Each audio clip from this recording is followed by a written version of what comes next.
condolences to John B., Rodney, Karen, and Sheldon on the passing of their dear wife and mother. Please know my heart and soul is with you during the difficult times, but due to circumstances beyond my control, I can't be there. God bless you all, and rest in peace, dear sister-in-law. Love, Phil and Marcel.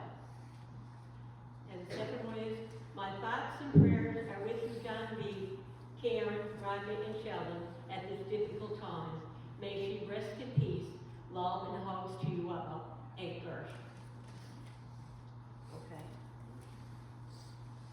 For anyone here who don't know me, my name is Sadie Rennie, and John B. is my brother. Ronnie was my sister-in-law. First of all, I'd like to extend my sincere condolences to my brother John and to Karen, Pat, Rodney, Kathy, Abby, and Ollie, Sheldon, Nikki, Caleb, and Carly, to her brothers Raymond, Dee, Kevin, Marina, Frank, and her sisters Emily, Lou, and Marjorie Anthony. Veronica, affectionately known to most of us as Ronnie, was born in Point Bay on September 25, 1942, to Herbert and Mamie Kuzak. Growing up in a small and poor Newfoundland community meant that work options were limited. So after finishing school, she found employment working at the Cottage Hospital here in St. Lawrence. On occasion, she stayed in the rooms provided, but usually she commuted back and forth to Point May. It was during this time that she met and fell head over heels in love with John Slaney. They dated for a period of time, and on August 31st, 1968, they became husband and wife. Their beautiful union lasted for 57 years and produced her greatest blessings, her children and her grandchildren. I was a very young girl when Ronnie and John started dating, and we were thrilled to welcome Ronnie into the family. I don't know how thrilled they were with me because I wanted to follow them wherever they went. But Ronnie was always so gracious and kind to me. She also took me on my very first vacation. I still remember how excited I was, packing my bag, yes, and up the shore I went for a day. I had the time of my life. Thank you, Ronnie. From the hospital, Veronica went to work as a cashier at Elders Limited, where she devoted 37 years of her life. She was loyal and dedicated, and I would venture to say she never took many sick days. She was a genuinely pleasant person who treated her customers with respect and always found time to have a chat with them. Soft-spoken and kind, she treated everyone as a friend and was respected by everyone she encountered in her personal and work life. While her work and her friends were important to her, nothing mattered over her family. First and foremost, she was a wife, mother, and grandmother. Together, she and John raised 3 fine children who are a testament to their love and devotion.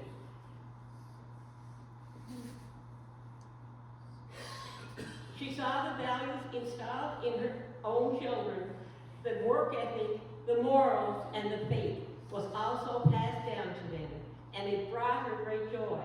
Her face would light up whenever she spoke of them, and no one was prouder of them for their accomplishments. Continue to make her proud, as I'm sure she will be celebrating from above. Veronica will be sadly missed by all who knew and loved her. While the last few months have been so difficult, we cannot let them define the memories of her. She lived a wonderful life and was a light in all of ours. Rather than mourn the absence of the flames, let us remember how brightly it burned. Thank you.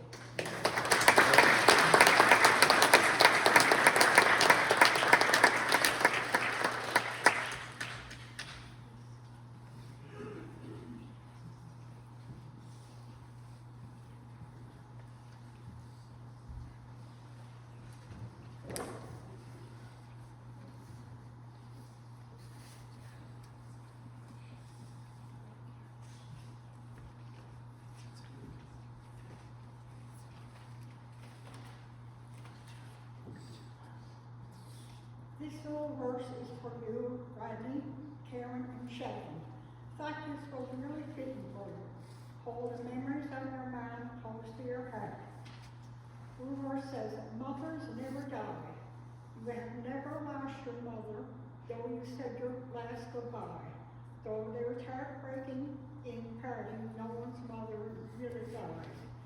If you love to hear the old songs or the memories they bring, it's because you have a mother who taught you how to sing. If you stop to help a neighbor, search your heart and you will find, it's because you have a mother who taught you to be kind. If you go to church when weary, seeking God to guide your way, it's because you had a mother who taught you how to pray. No, you never lost your mother, though you said your last goodbye. Well done.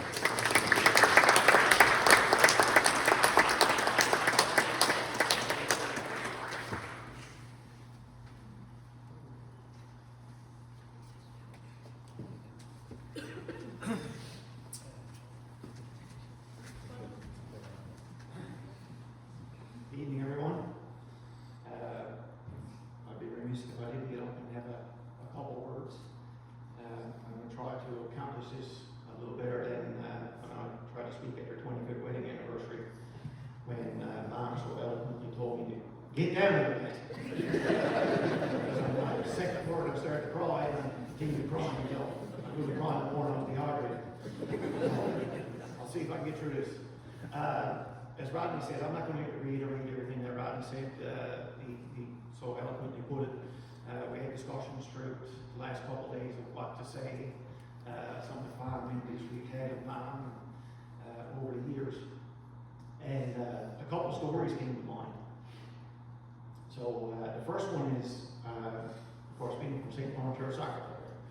So I get on my bike every day. I paddle up to the new field, and you're allowed to play on it then. And I'd have my soccer practice. And ironically enough, each and every year, it seemed to work out scheduling-wise that as I was coming back, I'd drop in to see Mom at Food Lane. And because I knew I was going to get something, I was getting a treat. And it just so happened to work out that she was always on her break. And I discussed this with a couple of her past co-workers there earlier when we came up. So the break room at the food lane, or Albert's as you might say, was downstairs. And you walked downstairs, you couldn't see it. It was this little door over in the corner. And I always thought it was really cool. So I don't know if you're familiar with Fred Pinner. But there was a little walk, like you had to go in, it was almost like a little maze, and a little hallway. You just could barely get in there. And it was really, really fascinating to me. But my father's memory, I'm not sure if everybody knows this, but Mom certainly enjoyed a cigarette or two in her many years of working at Food Lane, and her co-workers knew as well. But I'd go in, and at that point you were allowed to smoke wherever you wanted to, you could have your cigarette. So this was their break room, and the break room was probably about the size of a telephone booth. And there was 4 or 5 in there. And as soon as you opened up the door, there was nothing, only a cloud of smoke. You couldn't identify who was in there. You just knew there were people in there because there was smoke and there was voices. So I'd say, Mom, just keep talking so I can find you. Right? I'd walk towards her voice. Right? And then there'd be Mom, and there'd be Miss Elsie Haskell, and Tush, and Bear, probably Miss Evelyn, and Miss Elmy. There was a whole bunch of them. And I used to sit down, and it was a normal thing. I smoked just as much as they did. And I can honestly say I never had a cigarette in my life, but I smoked. So, and I remember that very vividly. And then later that day, as Rodney alluded to, around 12:30, during school days, I would come home on the bus for dinner. And of course, Dad would be home, have a 9-course meal done for everybody, because that's just what he did after coming from fishing. Rather take a break, he worked hard. And then Mom would wait for me to come home, and I'd wait for her to come home, and we'd anxiously get the remote and we turn on Young and Restless, right? So not to see what's going on with Victor. And Nikki, it was a whole ordeal. I watched that Young and Restless the other day, apparently nothing has changed. I do remember that as a very vivid memory in my mind. The second one, I don't know if I should really tell, but I'm going to tell anyway.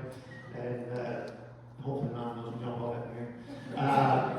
So I was about I think I might have been 14, maybe 15.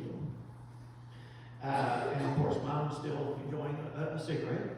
And so Mr. Howard had the restaurant down on the hill.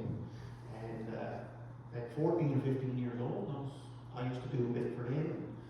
And they slipped me a little bit of money. I said, okay, this is pretty good. So this one day, Mom comes and says, can you run down to Mr. Harris? So she gives me a $5 bill. I said, okay. She says, take the card, I said, what? She said, take the card. I said, Mom, I'm 15. Maybe if you want out, you can take the card, go out there. I said, oh, all right, okay. So I jumped in the car at 15, very legal. I went down and passed the gentleman behind the counter a $5 bill. I bought a pack of cigarettes. And I jumped back in the car and I drove him back up the line. Again, all very inappropriate and illegal. So, I don't know why I'm telling cigarette stories, but they stick in my mind.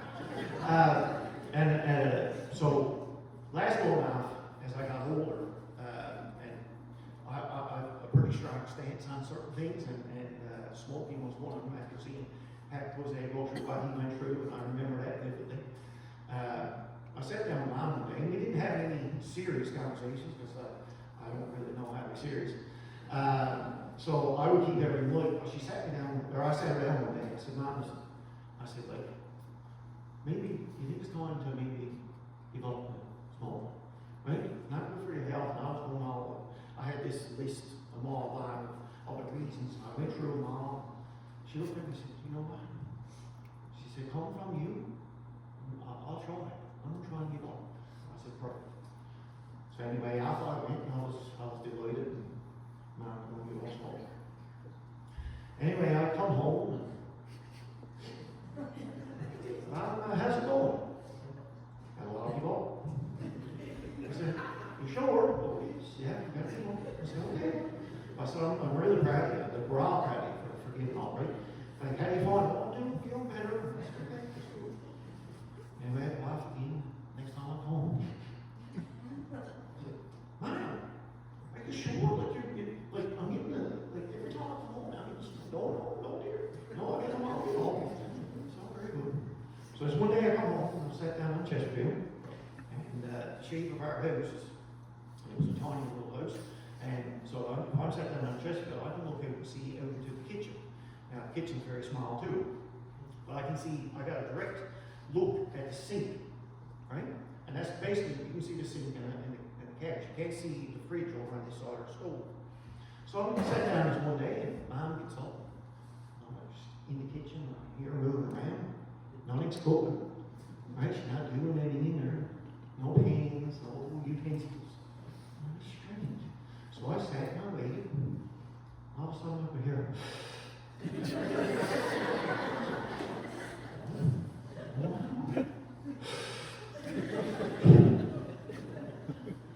What's going on? Anyway, I looked in, and I could hear, I don't see anything. And all of a sudden, I could hear the freezer door open. And I could hear a and then the freezer door closed very quick. So I just getting up to go in, and all of a sudden I see her over in the sink. And all of a sudden I come down into the sink, I can see this little tiny bit of smoke. And I heard the water bubbles. Like that very quick. And then all of a sudden another pot spoke. I didn't question it. I would have felt bad if I had a copper, you know what I mean? So I kind of let it go. I still wasn't 100% sure. I don't know if I was naive. I don't know what